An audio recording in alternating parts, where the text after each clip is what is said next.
Alright, welcome back. So I think we have to go to the power plant today, but first we're going to get our encounter to the south of Cerulean.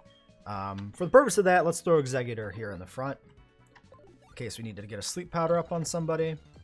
Although, of course, we'll go with a quick ball. You are Dupes. We have a Machoke.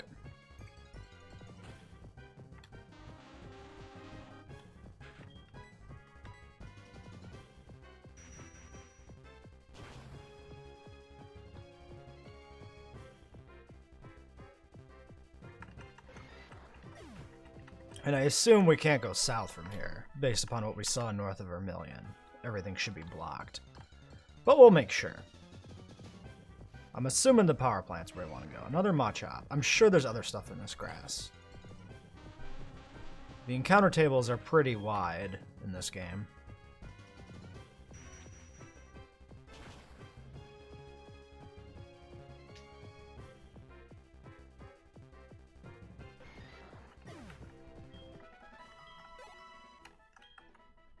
Probably getting attack Eevees, which is not great with these Machops. Maybe we should just run. It's just a few Eevees. Hopefully it never comes down to that. Do we need a Pidgeotto?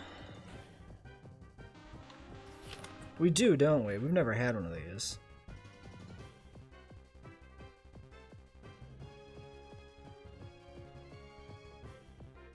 Yeah, we've been suffering for flying types actually over the course of the game. We're relying on Zard and Arrow for a long time. Hoodoo died early, I remember that. Yeah, nothing on the notes. Okay. So yeah, just do quick balls. I don't think Pidgeotto can body max in one hit with a flying move. I think we'll be fine here. Okay, nice. Just catch it anyway. So Route 5, Pidgeotto. Another kind of fodder mon to scrape off the list. Let's check for changes. So Pidgeotto, we're looking at Pidgey gets Gust at 1, Pluck at 9, Braybird at 53. Pidgeotto gets Braybird at 62. Pidgeot has increased stats, 103 HP, 91 attack to a total of 500. Level up moves, Razorwind at 1, Close Combat at 36, Braybird 68. That's okay. I mean, it seems alright. I don't foresee us using it or anything, but certainly is a buff Pidgeotto, Pidgey needed. Generally, they're pretty fucking lackluster. I think they're the worst of the Gen 1 birds by pretty far, right? Fearo's much better, and Dodrio's actually pretty decent in Gen 1.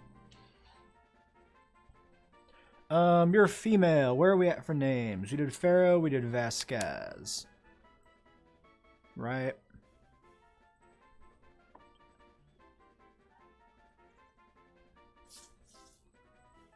My notes are fucking awful. I really need to rewrite these. Wait, what was Curlia's name? I didn't write down Curlia's nickname. Oh, was that Wierzbowski? I think we did, yeah, because I remember we had to change the name, right? We had to get rid of one letter to make it fit. So I guess Pidgeotto awkwardly is Newt, which doesn't really fit well. Let me think.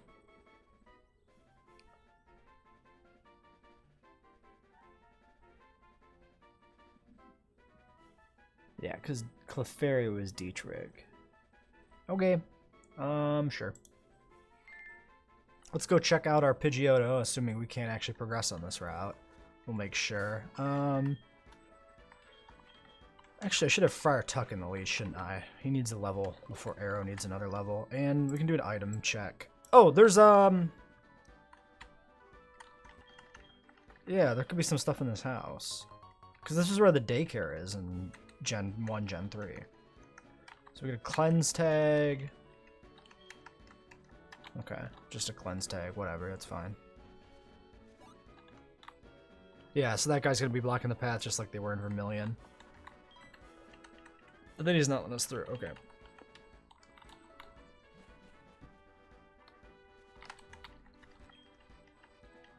Why is this still closed? I mean, I guess you might as well use the same trigger for everything, but like, a backtracking to Vermilion would be fine here. All right, let's check out our Pidgeotto rather. And then we'll head off towards the power plant, which is there actually 2 routes over there as well? Potentially a lot more encounters coming. Oh, this actually means we should be able to get a new electric type, hopefully, for Misty. That's actually really good. Oops. Don't need a deposit. Oh, and I gave Executor the bug berry, finally. I finally remembered it. Yeah, so Pharaoh, Vasquez, Newt, and yeah, you were Wurzbowski. Okay. Did we ever look at our encounters? I feel like I forgot to look at our encounters last time. So we've got Lonely, Water Veil, plus attack, minus defense. We looked at this one. I remember discussing this. We might not have seen Sunkern. Maybe? Solar Power, boosts special attack, but lowers HP and Sunshine. Actually, seems okay. Plus speed. It's like a full-on suicide Sunflora. Which I might actually train up for Misty. We're kind of in a position again where we've had too many deaths and we have a lack of like really good fallback mons beyond our current team for the most part. So it might not be bad to train up Sunflora to pair up with Blossom for Misty. Conversely, that gives us 3 grass types, and I may not want to do that. We'll see what we get from the power plant. That was my original plan was to really lean on Sunny Day because we didn't have electric types, but if we're able to go to the power plant first, that really helps things out. Roost, Tailwind, Wing Attack, Keen Eye, plus defense, minus special defense is like whatever. Yeah, I don't foresee us using this unless we really get in a situation where we need a flying type. In that case, is that actually our only... Oh, Mantine. So yeah, probably use Mantine before we use Pidgeotto, I would imagine. Maybe not, though. Well, Mantine is actually good against like fighting types and shit, where Pidgeotto is kind of eh. Good against ghosts? Eh. Yeah, I doubt we use Pidgeotto ever. Alright, let's go head out to the next area. I need to rewrite my fucking notes for this series during the week because they have become a complete clusterfuck. I should just make a spreadsheet and update that instead of physical notes. But it's kind of nice to have physical notes to just reference. Okay, Route 9. Route 9 is... Yeah, because I had like a note sheet. I put space aside for keeping track of encounters, but then I use a bunch of the rest of the sheet for other notes and plans for the series, like movesets and stuff like that. Which was fine until I actually ran out of space on encounters, and then I had to start like squeezing them in different spots and like scribbling out old notes and like squeezing encounters between lines. It's a fucking nightmare. Might be a grass type. Let's go back to Arrow. Well, Friar Tuck's fine against grass. Maybe we'll get a chance to set up. We'll lead Friar Tuck and then decide if we want to swap.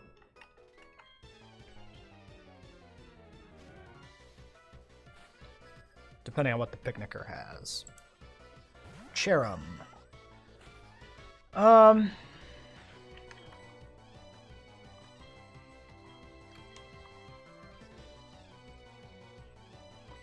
I guess we'll just go to Arrow, since it is grass.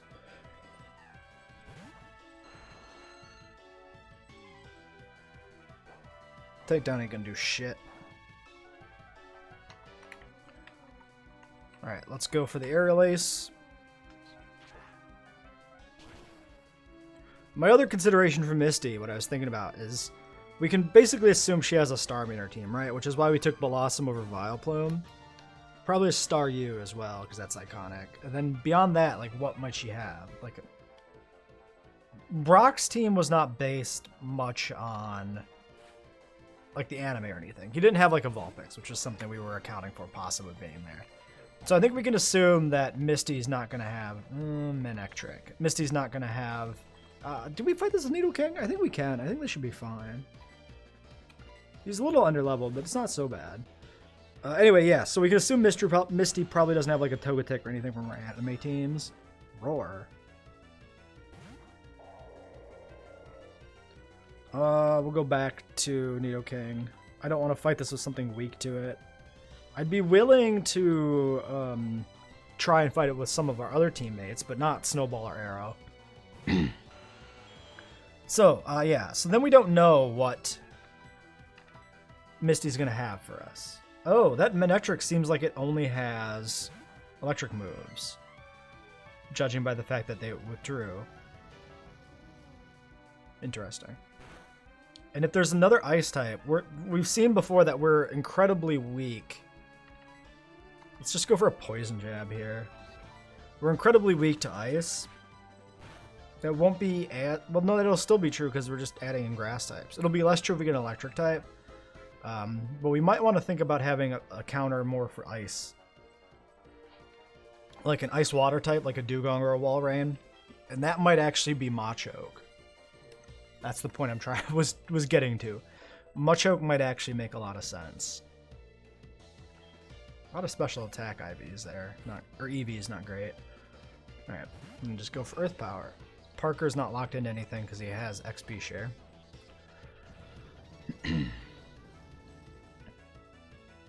Conversely, though, if we get a good electric type, we're probably fine just using that.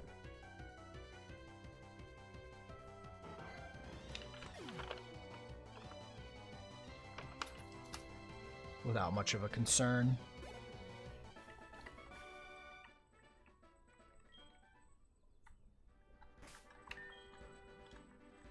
We'll see.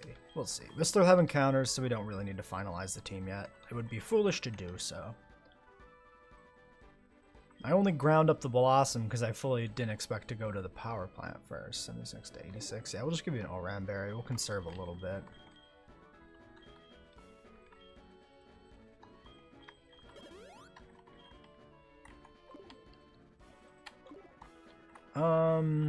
Usually there's... Nope, nothing there. Okay, so we can go up, and there's grass, so we'll do that. We'll get our encounter. I'd rather lead Exeggutor than Breloom, so we'll switch back to Exeggutor for the encounter. A little more bulk, less likely to get killed if the... Ooh, there's a trainer right there. Please don't fight me. Fearow? You're also a new bird for us. It's a little scarier to stay in against, but I think we can take a Drill Peck. Let me just make sure, with a quick skim of the notes, but I'm like 99% sure this is new too. Yeah, because we had... Oh, we even looked in the box, and we know we didn't use one of these, so yeah. Let's just quick ball. It's only a Fearow. It's only 49. What the fuck do we name you? We keep getting females, which is really fucking with my nickname scheme. So I guess this is like Hillard?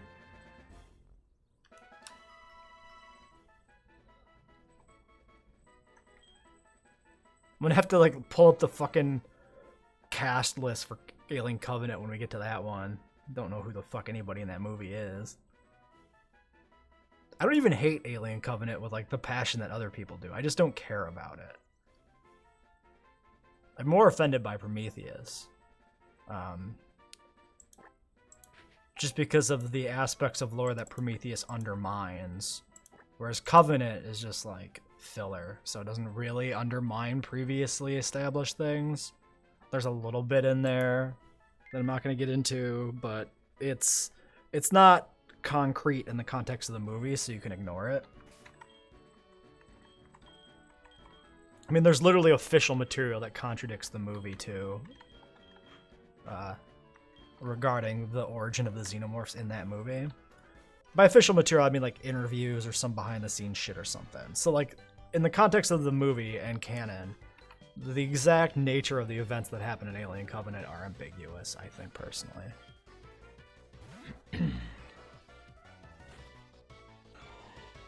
That's dog shit. We can go to Arrow, we can just go to Rocks. We can go to Max, it's a little weak.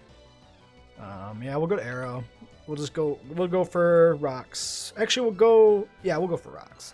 We'll just make sure we kill the Golbat before it can do too much annoying shit. Probably means we'll have to swap out if they bring in a grass type next because we'll be locked into strength. But that's okay.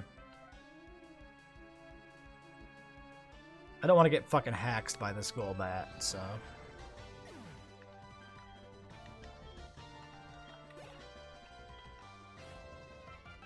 Ooh, a Primate.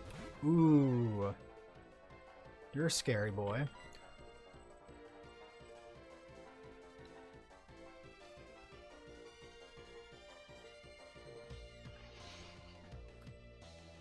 We can go to max or we can leave Arrow in. If we leave Arrow in, Arrow's going to take a hit probably before it kills the Primate. But the Primate is fairly squishy.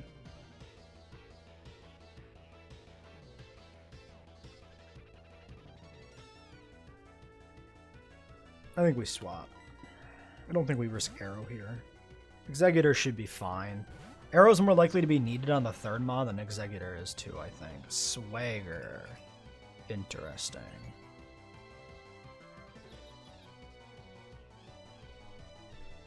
Do I swap out and respect that?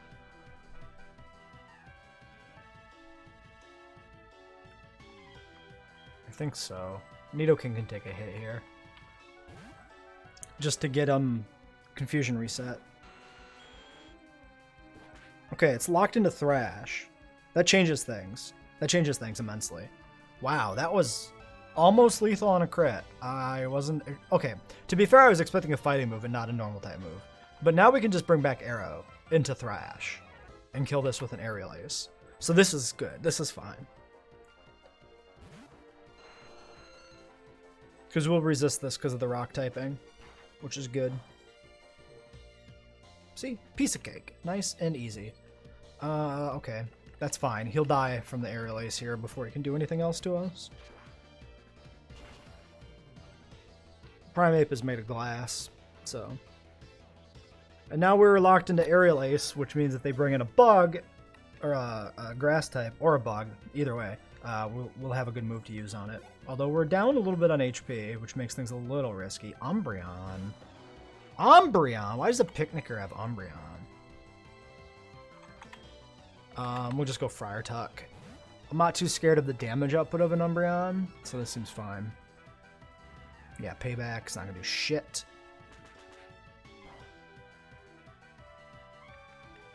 We might as well go for the Safety Spore.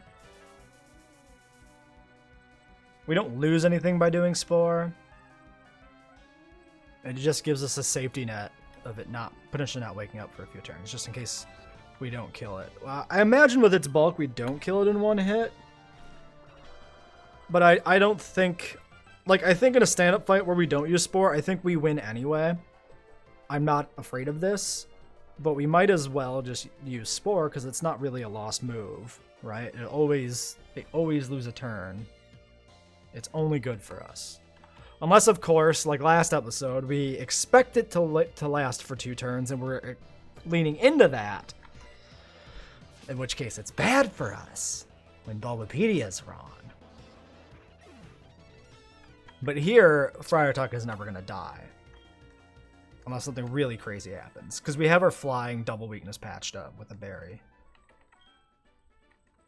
We're being safe. We're being cautious. Items. Anything? Nope.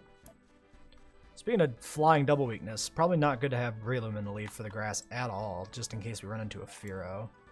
Okay, another fucking Picnicker. I think their teams are varied enough, honestly, that leading Arrow every time isn't necessarily beneficial. I'm going to keep Breloom in the lead. Just in case we get an opportune time to set it up. Which of course means... Okay, a Golduck. That's fine. Safety Spore, go for some bulk ups. And then kill with a Drain Punch to recover HP after it wakes up. We're faster. Good. So what we'll do is we'll basically spend all the time it's asleep setting up bulk ups. Actually, I think I'll only go for 2 at the most. And then if it's still asleep, I'm just going to kill it. But otherwise, we're just going to go for the kill when it wakes up. I'm not super worried about a non-stab psychic move here. It's not good. But I'm not super worried about it. Okay, it woke up right away. It goes for Amnesia, which doesn't matter. We're going to go for the kill so that it doesn't Psychic us or anything like that. Drain Punch. We'll see if we're in a position to kill anything that comes in or not. I mean, I'm not expecting a Friar Tuck sweep here because I'm expecting a very team like we've seen from the previous Picnickers, in which case it's very likely that they bring in something we can't immediately deal with. But also, there's a good chance we can. So Charmeleon, we're at +2, we may kill it, however a Flamethrower would be devastating. Oh fuck, I never healed. Whoops. Alright, we'll just go to Snowball here. Snowball should be able to tank a 1x effective fire move just fine. It is Flamethrower. He does have it. Okay. That might hurt a bit. We might actually not be able to stay in. Nope, we're good. Okay. Wow, that was... Snowball tanked that way better than I was initially expecting. Which, to be fair, Snowball does have really good bulk. Honestly, this Walrein has been a fucking champion. Like, with the Hail Blizzard set, it's been fucking so good.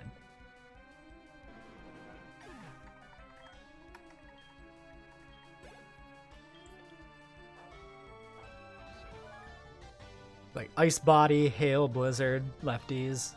Top tier shit. Venomoth, you are Psychic Bug in this. I'm thinking we just go for, like, 2 Surfs to kill. Because I should have went for Protect, actually, to get some recovery. And a Scout. I don't think there's anything that threatens Walrein. Oh, just kidding! We get a crit Surf, so it was the right call, I guess. No, Protect was always the right call for recovery. That was true. Parker 57, catching up nicely. He'll have a long time to catch up. Do I Freshwater Walrein? Or do I be stingy? These guys both need lemonades. I think I'm just going to drop 2 lemonades because the Pokemon Center is nearby. And I don't expect a boss battle. I'm assuming there's a Pokemon Center at Rock Tunnel, which functions as a checkpoint. Which also means we can power plant until next week, if this episode is going long by that time. Anything down here? There is... Okay, this is different than... Oh, a cut tree. I wonder if we actually need cut. We don't have anybody with cut. Let's go max for the hiker, because it covers the fighting and rock types. Let's grab that item ball, then we'll backtrack. We'll see if we can get by without cut. If we need it, I can probably just throw it on Nidoking and then go move delete it later.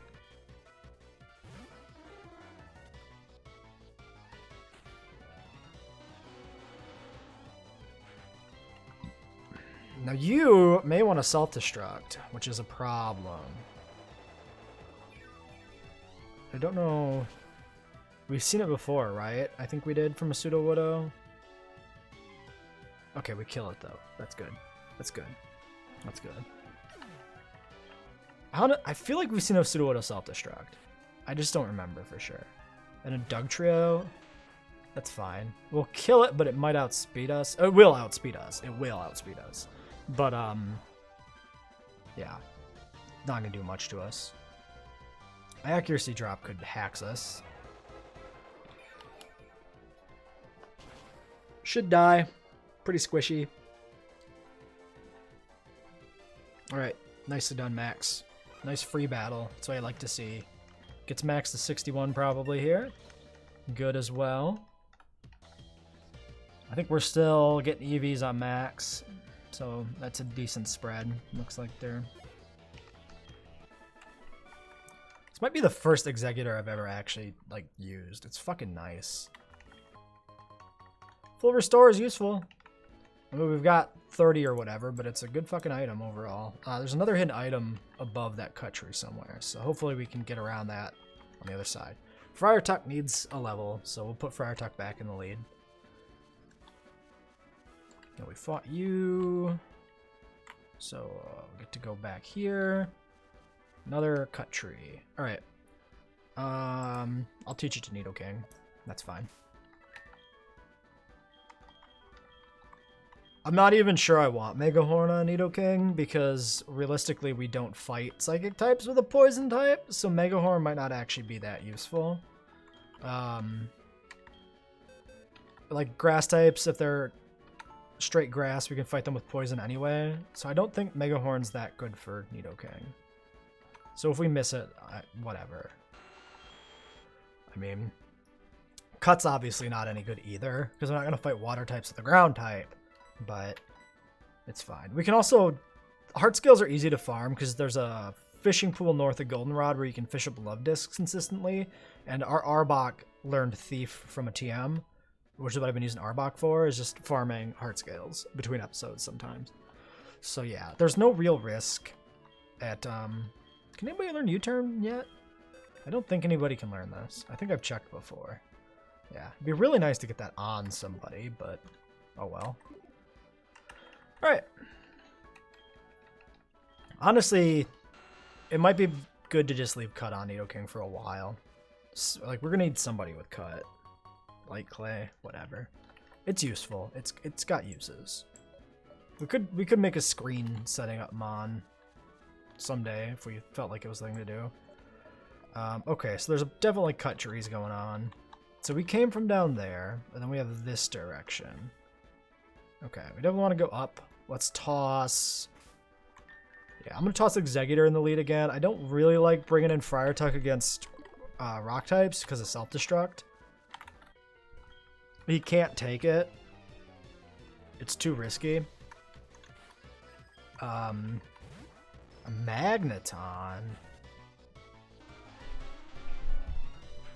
I think it Magnet Rises like right away for some reason. Or we can just fight it with Psychic. Let's just fight it with Psychic and see how good that is. Does Steel resist Psychic? It does, okay. That's fine. Honestly, if that's the best it has, I'm just gonna fight it with Max. I could do a Giga to recover some HP. Let's do a Psychic. Excuse me. And then we'll do a Giga to recover a little bit before the next Mon comes in. Giga should kill.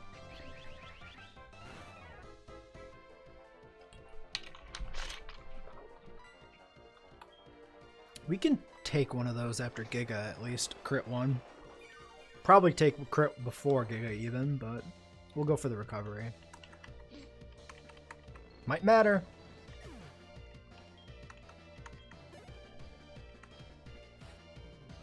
Oh, Graveler. Spooky. We should outspeed it though, and Giga Drain will kill it. So we don't really have to fear its self-destruct. If you watch my other Pokemon series we got going on, the draft, my Gyarados died to a critical self-destruct from a Geodude. That was pretty shit. Rock Smash failed to kill the Geodude, and he fucking died. Like 2 minutes into an episode. That was a very bad loss. Probably the worst loss anybody in the draft had faced up to that point.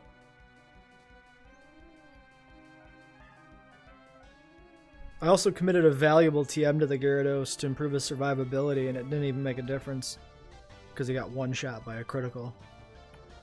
It's just kind of awkward. Like at that stage of the game when you're in the mid-20s or whatever, like self-destruct is just a death sentence so often. It's so hard to play around if you're not like in the position to snipe out the Mon right away. Which, to be fair, I thought Gyarados was, because he did have Rock Smash, but we're playing with a randomizer. I don't know if he learns Rock Smash normally.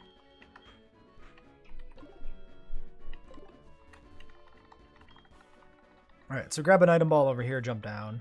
We're at 29 minutes, so I think the power plant will actually be next episode. We'll just finish this route and any other... Ooh, Flash Cannon's good. I think we already have a Flash Cannon TM, though. I think that's a department store raffle TM. Do you want to lead Breloom? I'm probably fine with it. Any items nearby? Over there, okay. Yeah, let's just lead Breloom. That's fine.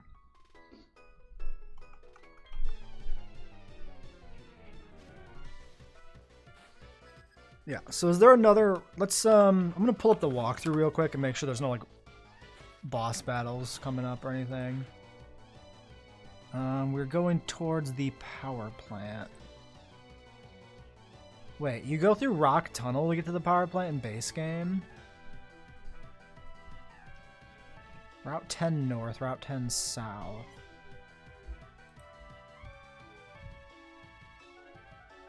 Wait, how much is Route 10? Okay, so Route 10, the power plant has grass outside. And then Route 10 is also both ends of Rock Tunnel. Got it. And then we did 9.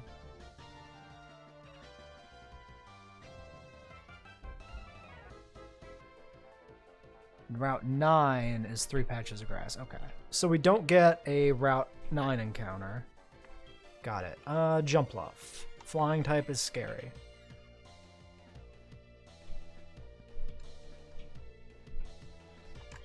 Yeah. Just have to fight it with arrow.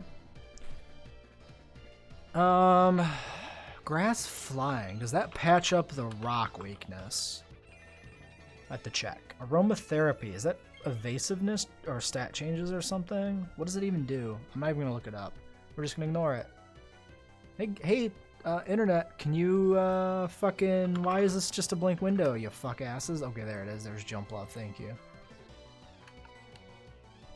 Now, Bulbapedia will load, because apparently it's the slowest fucking website on the entire goddamn internet for some reason. It's been bad for like a fucking week. Maybe 2. Jumpluff's weaknesses are actually... It is actually weak to rock. Alright, let's go for strength. Grass does not patch up the rock weakness.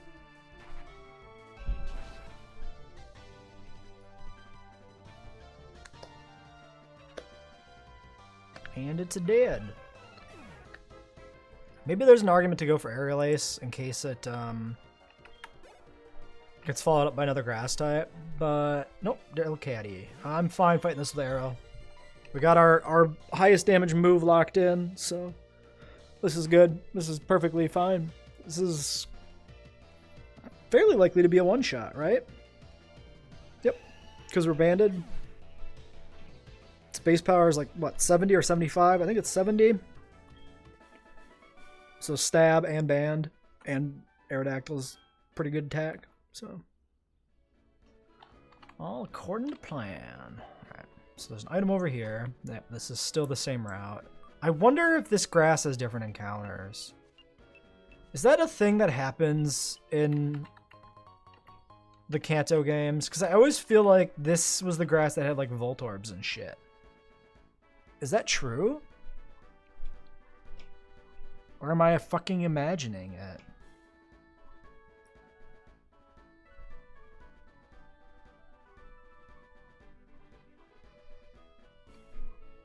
I guess I'm imagining it? Alright. Let's go poke our head up here real quick. Alright. Yeah. We'll run through the grass. Probably a bad idea with Breloom in the lead in case of birds, but whatever. Alright, so this is officially Route 10. Yeah, so tomorrow we'll get the power, or not tomorrow, next week we'll get the power plant done. We get an encounter in front of the power plant. It's its own side branch, basically, from the Pokemon Center, so that's its own kind of thing. And you... What?